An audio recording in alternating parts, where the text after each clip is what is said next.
Hi viewers, இன்னைக்கு செட்டிநாடு அம்மா கிச்சனில் காடை வறுவல் எப்படி செய்கிறதுன்னு பார்க்க போகிறோம்.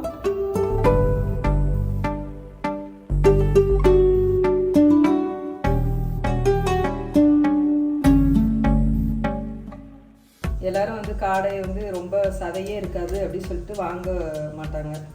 ஆனால் காடையில் டேஸ்ட்டே பார்த்தீங்கன்னா அந்த எலும்பு தான்.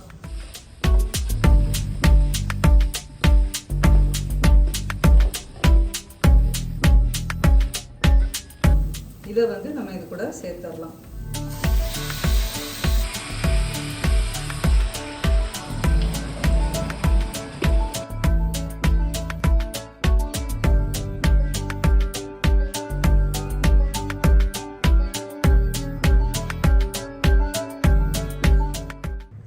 இது 10 காடை க்ளீன் பண்ணி வச்சுருக்கோம். இப்போ இது நான் சின்ன சின்னமாக கட் பண்ண போகிறேன். இப்போ ஒரு காடை நான் 4 பீஸாக போட போகிறேன். அப்போ பார்த்திங்கன்னா உங்களுக்கு பெரட்டலுக்கு நல்லாயிருக்கும். நம்ம ஃப்ரை பண்ணுறாருந்தா அப்படி முழுசாகவே நம்ம போட்டு ஃப்ரை பண்ணலாம். இந்த மாதிரி வறுவல் பெரட்டலுக்கெலாம் நீங்கள் இதை கட் பண்ணிவிட்டு செஞ்சிங்கன்னா நல்லா சீக்கிரம் வெந்துடும், நமக்கு சாப்பிட்றதுக்கும் நல்லாயிருக்கும்.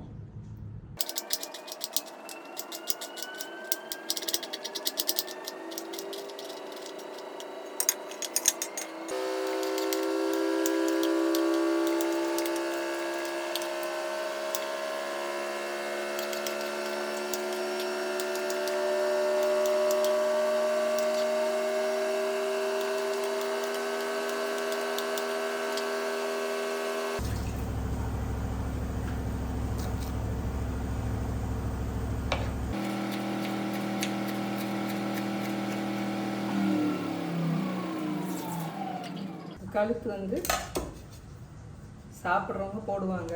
நான் இதை வெட்டி எடுத்துடுறேன்.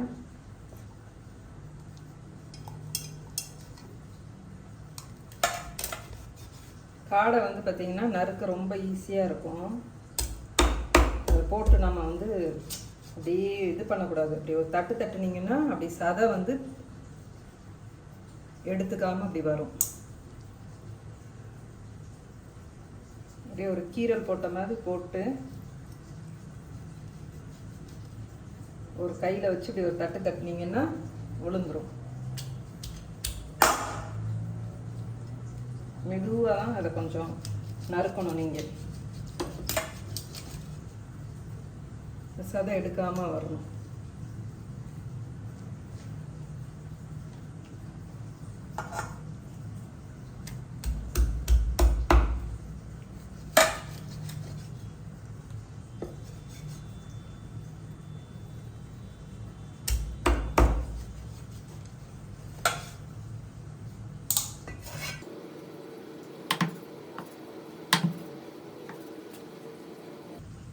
காடையோட எலும்பு எல்லாமே நல்லா சாஃப்டாக மொறுன்னு இருக்கும்.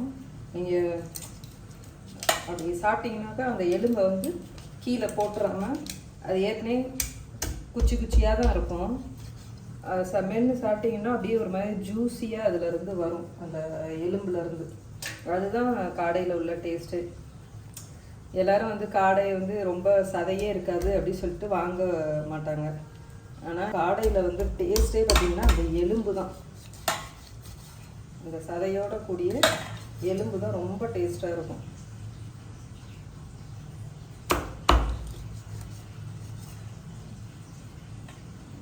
இந்த மாதிரி செய்கிறப்ப நம்ம டைரெக்டாக ஓப்பன் குக்கிங்லேயும் செய்யலாம். இப்போ ப்ரெஷர் பேனில் வச்சிங்கன்னா ஒரு விசில் மட்டும் வச்சு எடுத்துட்டிங்கன்னா உங்களுக்கு ஃபாஸ்ட்டாக வேலை முடியும். அதுக்காக நான் இன்றைக்கி ப்ரெஷர் ஃபேனில் வைக்க போகிறேன்.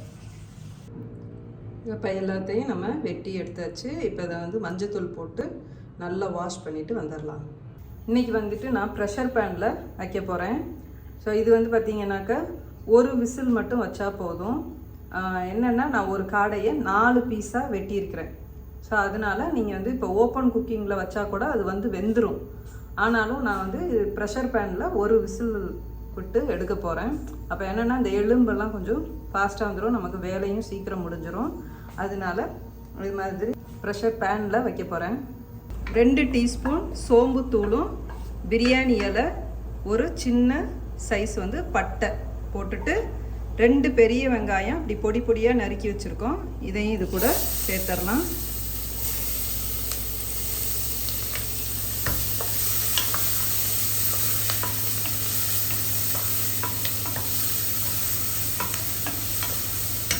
நல்லெண்ணெயில் சமைங்க. நல்லெண்ணெயில் சமைச்சா அந்த காடை வறுவல்லாம் ரொம்ப நல்லாயிருக்கும். கோழி வறுவல் மட்டன்லாம் பார்த்திங்கன்னா நீங்கள் நல்லெண்ணெயில் சமைச்சிங்கன்னா அந்த டேஸ்ட்டே வந்து டிஃப்ரெண்ட்டாக இருக்கும்.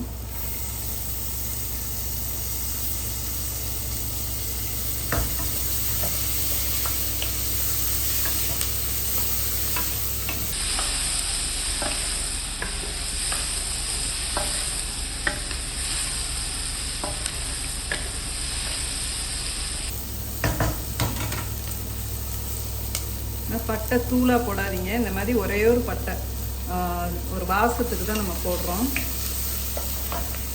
இது வந்து 10 காடை நம்ம வந்து சமைக்கிறோம். அதனால் வந்துட்டு 1 டேபிள் ஸ்பூன் பூண்டு,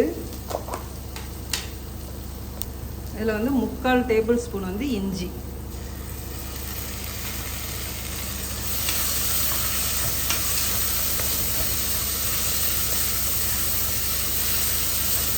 நல்லா நீங்கள் எண்ணெயில் நல்லா வதக்கிடுங்க.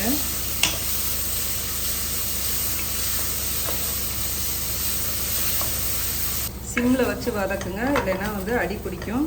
பெரிய சைஸு தக்காளி இது மாதிரி நல்லா சின்ன சின்னமாக நறுக்கிக்கங்க. இப்போ இதையும் இது கூட சேர்த்துடலாம். என்னென்னா இது வந்து நல்லா கொஞ்சம் கிரேவி அது கூட நல்லா சேர்ந்து இருந்தால் தான் நல்லாயிருக்கும்.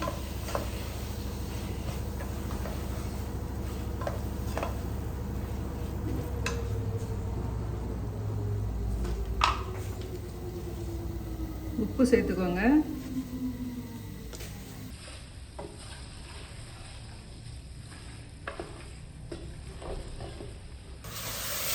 பாருங்க, நல்லா தக்காளி வந்து நல்லா வெந்து மசிஞ்சிருச்சு.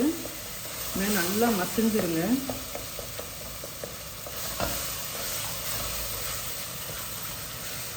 அப்போ தான் நமக்கு நல்லா கிரேவி வந்து நல்லா வரும்.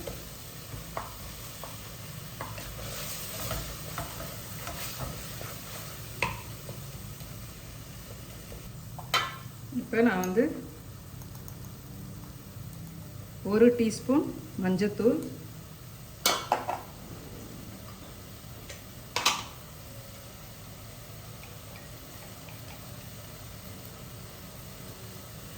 2 டேபிள் ஸ்பூன் இல்லை காரத்துக்குன்னா நீங்கள் வந்து போட்டுக்கோங்க. நான் வந்து ஒரு 2.5 டேபிள் ஸ்பூன் மிளகாத்தூள் போட்டிருக்கேன். மல்லித்தூள் வந்து ஒரு 2 டேபிள் ஸ்பூன். இந்த காடை வறுவல்லே வந்துட்டு நல்லா உங்களுக்கு இந்த கிரேவி வந்து நல்லா டேஸ்ட்டாக கொடுக்குறதுக்கு வந்து நம்ம ஜீரகமும் மிளகும் அரைச்சி வச்சுருக்கிற அந்த தூள் வந்து ஒரு 1 டேபிள் ஸ்பூன் போடுங்க. ஏன்னா நம்ம வந்து மிளகாத்தூள்லாம் போட்டுருக்குறோம். அப்படி உங்களுக்கு காரம் பத்தலைன்னா நீங்கள் இறக்குறப்ப கொஞ்சம் பெப்பர் தூள் போட்டு கூட நீங்கள் வந்து இறக்கிக்கலாம். ஸோ இது வந்து நல்ல ஒரு ஃப்ளேவராக இருக்கும். இது நல்ல இந்த கிரேவி நம்ம செஞ்சிட்டோன்னா அப்புறம் நமக்கு இந்த காடையோடு சேர்ந்து வேகிறப்போ சூப்பராக வரும். பாருங்கள், நம்ம மஞ்சத்தூள் போட்டு நல்லா வாஷ் பண்ணி வச்சுருக்குறோம். இதை வந்து நம்ம இது கூட சேர்த்துடலாம்.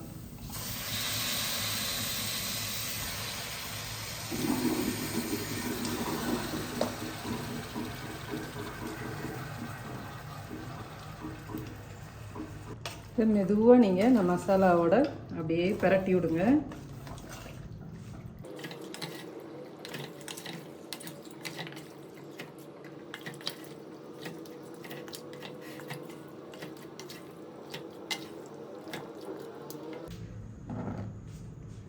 இது மாதிரி நல்லா இந்த மசாலா வந்து இது கூட சேர்ற மாதிரி பிரட்டி விடுங்க.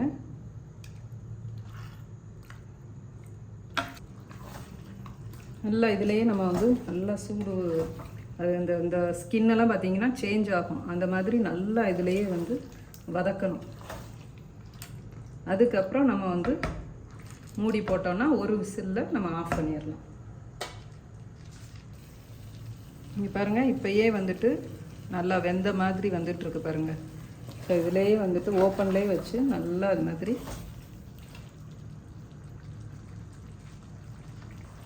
இப்போ இது கூட கொஞ்சமாக தண்ணி சேர்த்துக்கோங்க.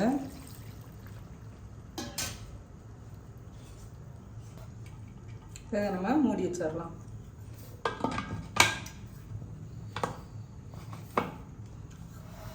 இப்போ ப்ரெஷர் வந்தோடனே நம்ம விசில் போட்டுட்டு ஒரு விசில் வந்தோடனே ஆஃப் பண்ணிடலாம். A few moments later. இப்போ ப்ரெஷர் வெளியில் வந்துருச்சு, நம்ம விசில் போட்டுடலாம். ஆஃப் பண்ணிடலாம். இப்போ இது வந்து தம்முலே இருக்கும். அந்த ஃபுல் ப்ரெஷர் போனோன்னே தான் நான் ஓப்பன் பண்ண போகிறேன். அப்போ அந்த ஹீட்லேயே அது வந்து நல்லா வெந்துடும்.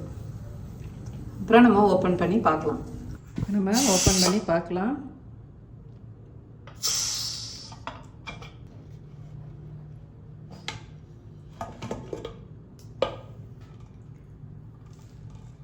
பாருங்கள், நல்லா வெந்துருச்சு. இப்போ நீங்கள் இதை வந்து ட்ரை பண்ணுறாந்தா ட்ரை பண்ணிக்கலாம். இல்லைன்னா நீங்கள் இதில் கொஞ்சம் குழம்பு கூட நீங்கள் வந்து எடுத்து வச்சுக்கலாம். எடுத்து வச்சுட்டு இதை நல்லா நீங்கள் வந்து ட்ரை பண்ணலாம். இப்போ நான் இதை வந்து ட்ரை பண்ண போகிறேன். இப்போ நான் வேறு பாத்திரத்தில் மாற்றிருக்கேன். இதை வந்து இன்னும் கொஞ்சம் நல்லா ட்ரை பண்ண போகிறோம். பாருங்கள், நல்லா ட்ரை ஆயிடுச்சு. ஸோ இதோடையே நான் வந்து இறக்கிற போகிறேன். என்னென்னா இந்த கிரேவி இருந்தால் தான் சாப்பிட நல்லாயிருக்கும். ஸோ இதோடு நம்ம வந்து இறக்கிடலாம். இப்போ நம்ம கருவேப்பிலை,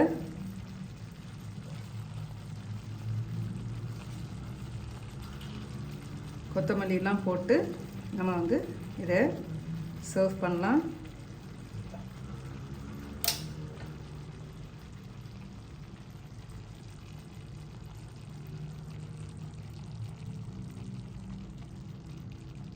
இன்றைக்கி செட்டிநாடு அம்மா கிச்சனில் காடை வறுவல் எப்படி செஞ்சோன்னு பார்த்தோம். வாங்க இதை டேஸ்ட் பண்ணி பார்க்கலாம்.